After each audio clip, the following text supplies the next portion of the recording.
I'm Colin McDonald. I work at the Texas Water Foundation, the Senior Policy Analyst. My job is to help people understand the importance of water and basically elevate the conversation in Texas, because Texas runs on water.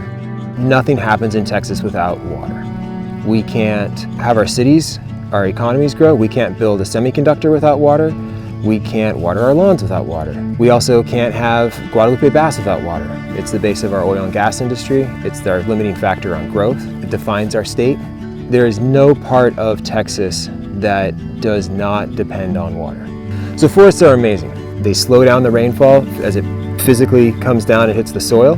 The infiltration of a forest floor versus, a suburban lawn is 4 or 5 times greater, which means you can absorb a 12-inch rainfall in a single hour on a forest floor versus on a suburban, you can't absorb more than 4 inches. The difference between highways being flooded and highways being passable.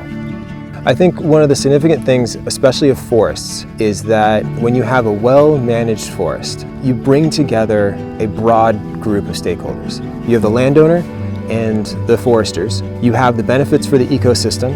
You have the benefits for biodiversity. Then you have your water protection, water quality, and water quantity, all in a very straightforward package. And that is a wonderful example of diverse interest groups coming together and benefiting each other. Texas is at the forefront of transitioning from the era where we could develop new water to where we need to manage the water that we have. That comes back to your classic kindergarten lessons of how do we share a limited resource. Texas has lots of examples of what happens when we don't pay attention to that.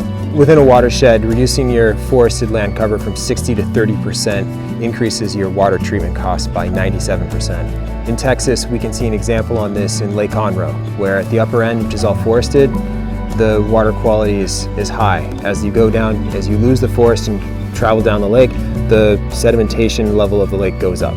And that has a direct impact not only on the aesthetics of the lake itself, but just the treatment cost downstream. That's the water source for Houston. I'm Colin McDonald, and we're working hard to keep forests as forests.